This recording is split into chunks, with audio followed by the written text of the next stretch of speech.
today we continue our time of at the lake with Jesus, and actually we're going back to the 14th chapter of Matthew where we were last week, but we're going to pick up with the next story, which is in the 22nd through the 33rd verse. Beginning in the 22nd verse. Immediately after this, Jesus insisted that his disciples get back into the boat and cross to the other side of the lake while he sent the people home. After sending them home, he went up into the hills by himself to pray. Night fell while he was there alone. Meanwhile, the disciples were in trouble far away from the land, for a strong wind had risen, and they were fighting heavy waves. About 3 o'clock in the morning, Jesus came toward them, walking on water. When the disciples saw him walking on the water, they were terrified. In their fear, they cried out, "It's a ghost!" But Jesus spoke to them at once. "Do not be afraid," he said. "Take courage. I am here." Then Peter called to him, "Lord, if it's really you, tell me to come to you walking on water." And "Yes, come," Jesus said. So Peter went over the side of the boat and walked on water towards Jesus. But when he saw the strong wind and the waves, he was terrified and began to sink. "Save me, Lord," he shouted. Jesus immediately reached out and grabbed him.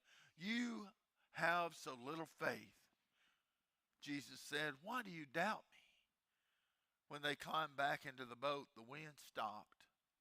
Then the disciples worshiped him. "You really are the Son of God," they exclaimed. The word of God for the people of God. Thanks be to God. Anyone ever been afraid? I'm talking about, have you ever been so afraid that you kind of are paralyzed?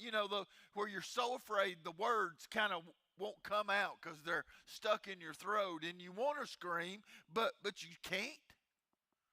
John Ortberg, in his book, If You Want to Walk on Water, You Got to Get Out of the Boat, he actually tells a story about how he wanted to take his wife on this romantic hot air balloon ride, and he said he lined it up, and it was his wife, he and his wife, and the balloon, I guess the pilot of the balloon, and one other couple.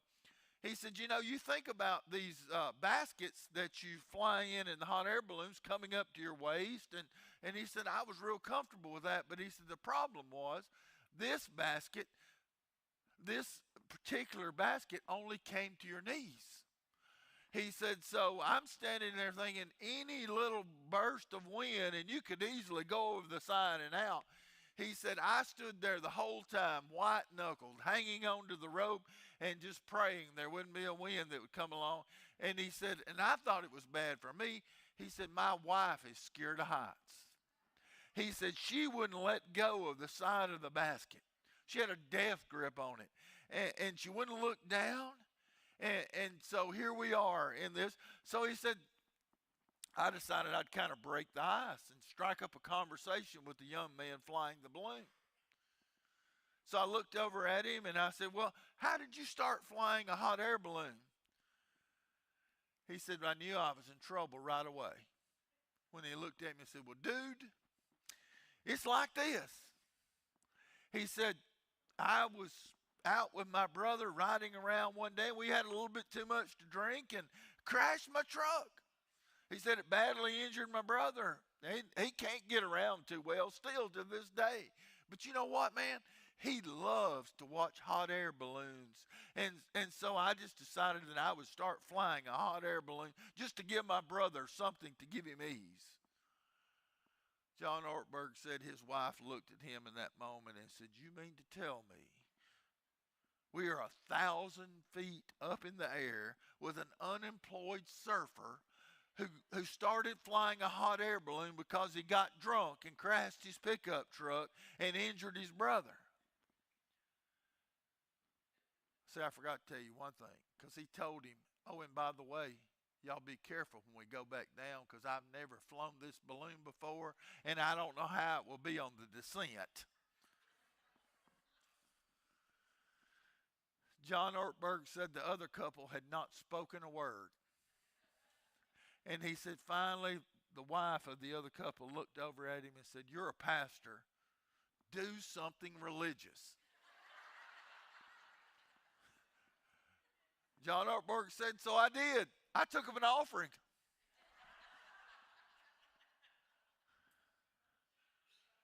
You know, I almost wonder if the disciples wanted somebody in that boat to do something religious that night about 3 a.m.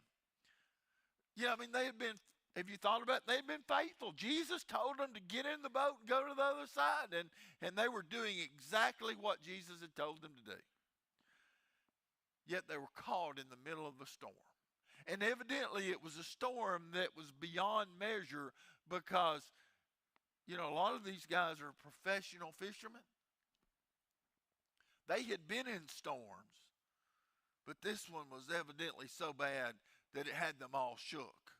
And then Jesus comes walking on water out to them, and now they are terrified, thinking it's got to be a ghost. And I can almost imagine they probably all elbowed Peter and said, "You're in charge, do something religious." You know, most of us can probably have been in that boat before.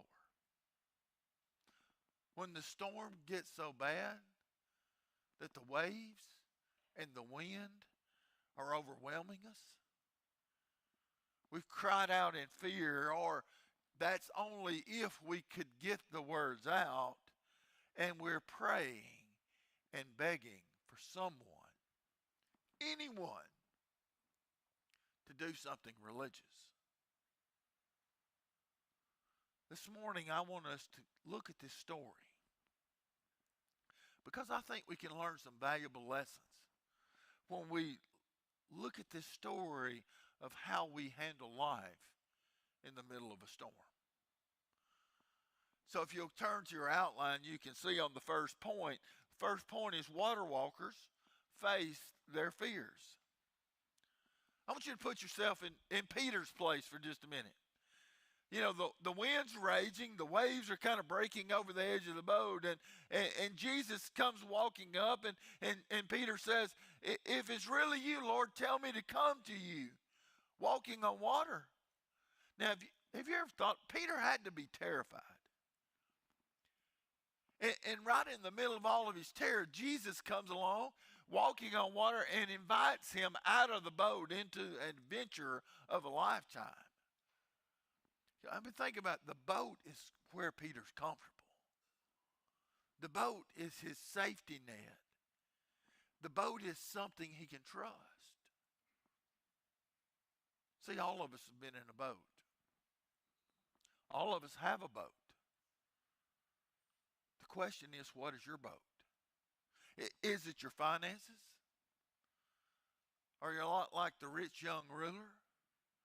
Is it your family? Is it your friend? Is it your job? See, your boat is whatever you are tempted to trust or to put your trust in, especially when life gets stormy. It's that moment that you think that I'm safe here. But in the middle of the storm, you are being called to step out of what you think is comfortable into the unknown. So here we are at the very edge of the boat with Peter. Jesus has called us to step out into the adventure of a lifetime. You're standing on the edge. You're scared to death. What will you choose? The water or your boat? You know, the truth of it is, fear is a terrible thing. Fear can freeze us. Fear can keep us in the boat. Fear can cause us to miss some important things in our lives if we allow it to. But you know, every time I read this story, and it doesn't matter if it's in Mark or Matthew or Luke, I always hear Mark's story. There's a line in Mark's story that has bothered me ever since I read it. Because, see, Mark tells us when the disciples are most in their need, Jesus is walking on water as if he intended to pass them by. Now, I don't know about you, but that bothers me. You know, here they are in the middle of their storm, and Jesus is about to pass them by. And I really just can't understand that in that moment. Why would Jesus do it? And then I read one day a guy named Dick Garland said the verb used for to pass by is used in the Greek translation of the Old Testament as a technical term to refer to theophany, which basically is a defining moment when God makes a striking or temporary appearance in the earthly realm to a select individual or group for the purpose of communicating a message. So it makes sense to me that Jesus showed up in the middle of this to remind the disciples that even though the waves and the wind are blowing, that you are not to fear, that fear is not a part of who we are. Isn't that what the Bible tells us? Over and over the Bible says, fear not, fear not. 70 times it tells us in scriptures.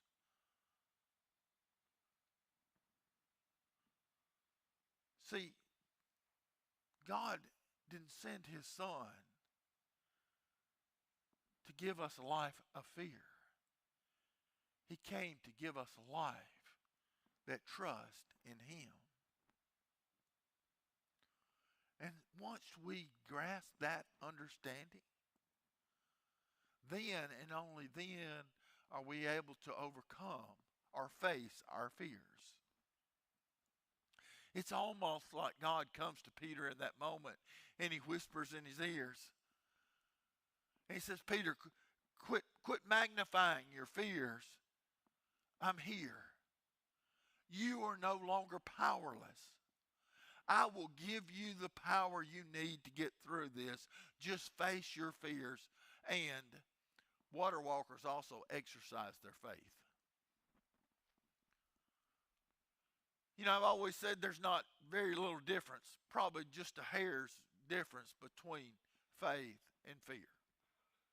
I mean, think about it. They're real close. The difference is fear is kind of a passive waiting or hoping that something's going to happen, while faith is not passive, it is active. It is an active movement, moving out and trusting that God will give you a life that is beyond your measure. Jesus says to Peter in verse 14:29, yes, come, he said. So Peter went over the side of the boat and walked on water. He exercised his faith in that moment. That's what happens when we exercise our faith. Jesus moves us into places we would never go. He calls us to love people that we would never love. He calls us to live a life that is beyond our fullest imagination. William Barclay gives an example I thought was powerful of exercising our faith. He asked this question: how many of you believe that someone could go over Niagara Falls in a boat and survive? Now, in the early service, a bunch of them raised their hands. Y'all don't believe that?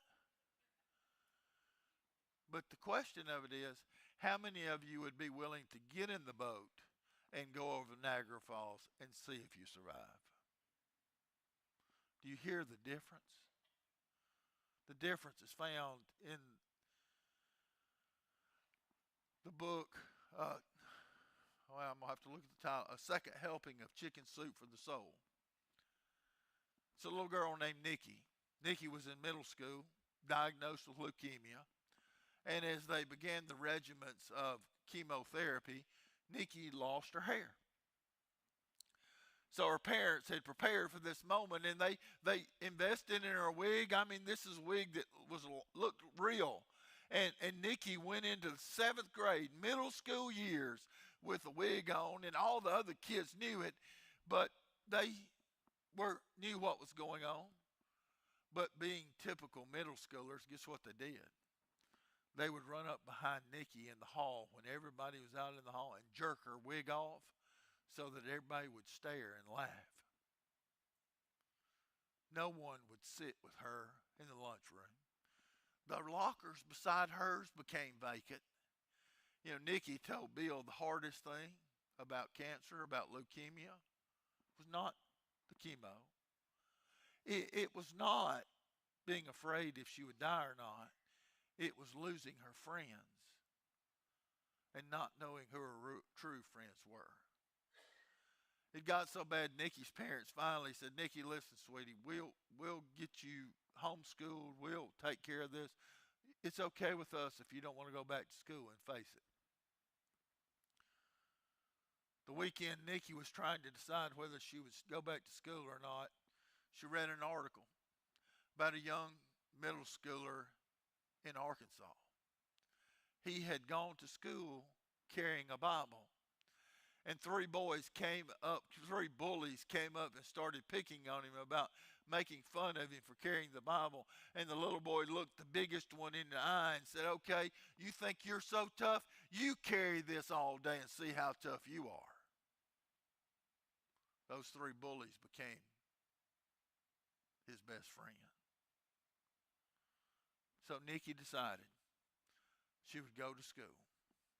And on Monday, she got in the car with her parents, went to the school. As they pulled up to drop her off, she gave them both a big hug and kiss and said, pray for me today, because today I'm going to find out who my real friends are, who my true friends are. And she took the wig, threw it in the back seat of the car, and she turned around and walked into the classroom. That is exercising your faith. Water walkers face their fears. They exercise their faith.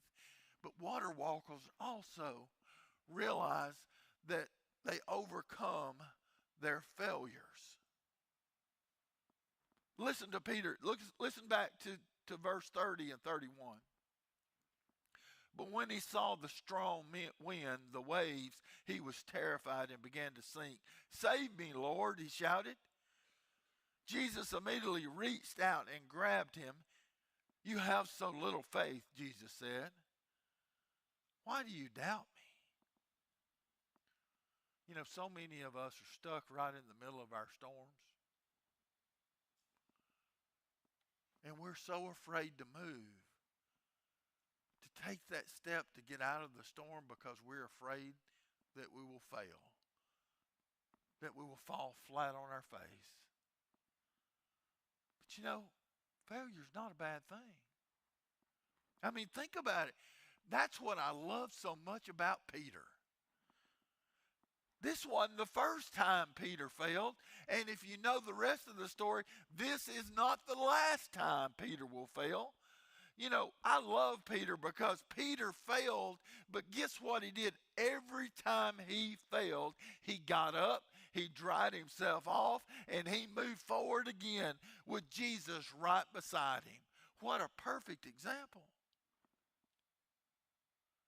See, when Peter got in trouble, he called Jesus to come. He may have taken his eyes off of him for a second, but when he was about to sink, he turned his eyes back to where it mattered. That's a lesson I think we all need to learn. It's not about your failures, but it's what you do in your failures. I mean, I can imagine the other 11 probably made fun of Peter. I bet they laughed even in the middle of the storm. Look at that fool jumping over the side of the boat and walking on water. And then they really snickered when he started to sink.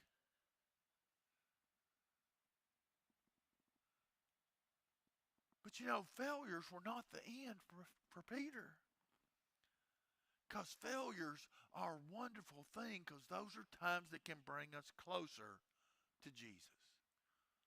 There's only one way a failure will not be a benefit. And that's if we take the Judas route out. But if we take the Peter route out, it's an opportunity for us to grow closer to Jesus. Peter may have made mistakes. Sure, Peter was always jumping out and in trouble. You know, Peter was the one who pulled out his sword and cut off the slave's ear. He thought he was single-handedly going to take on all the soldiers that had come to arrest Jesus. He was the one that continued to follow Jesus when he went into the courtyard after his arrest. Peter was the one that denied him 3 times. But every time he came back. Every time it was an opportunity for him to grow closer.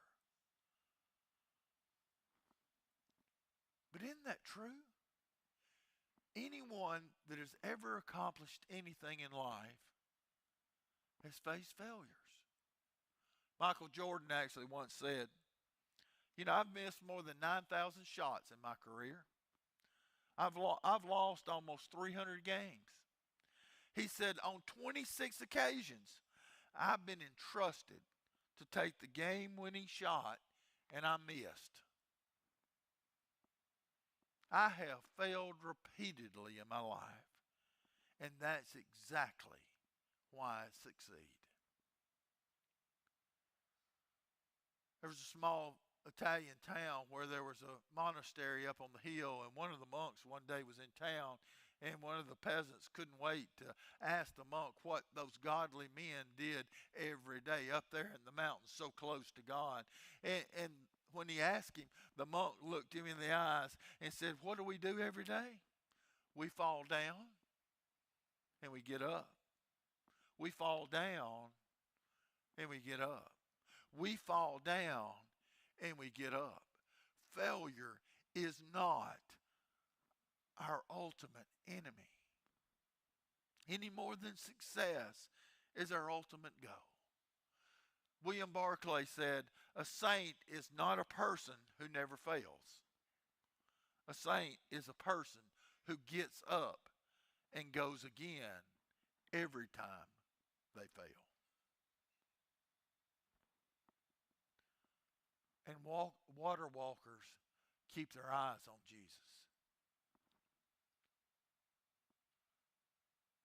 In verse 32 and 33, it says, when they climbed back into the boat, the wind stopped. Then the disciples worshiped him. You really are the Son of God, they exclaimed. John Redmond actually tells a story about a little girl in his church that was going with her father to see the movie Snow White. And she was talking about how excited she was about it. And one of the older ladies in the church said to her, well, sweetie, are you not going to be afraid when the wicked witch comes out? And is that not going to terrify you? And that she said, oh, no, I'm not worried about the wicked witch. Because when she comes out, I'm not going to look at her. I'm going to look right at my daddy. When Peter started to sink, where did he look?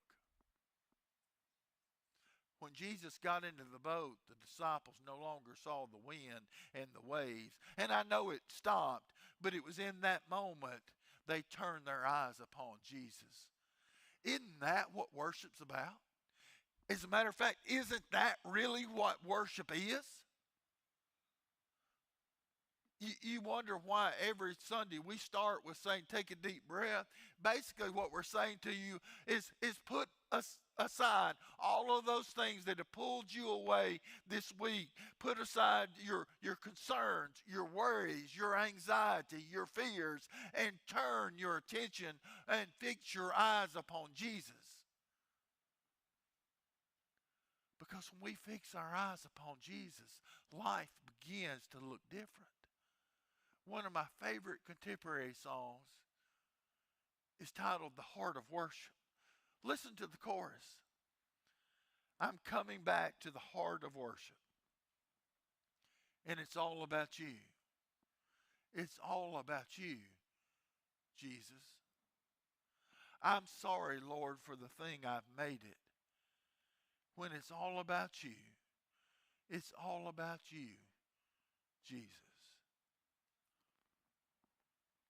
I don't know what your boat is, but I imagine some of you have come here this morning and your boat is rocking and rolling. The winds are blowing, the waves are breaking over the side, and you really don't know which way to turn. I think Jesus is calling you to fix your eyes upon Him and to step forward and look to Jesus to lift you up. As Richard comes and leads us in our closing hymn for this morning, I remind you this altar is open to anyone who would like to come forward and have a word of prayer. The doors of this church are open to anyone who would like to unite with this church as we stand together and sing.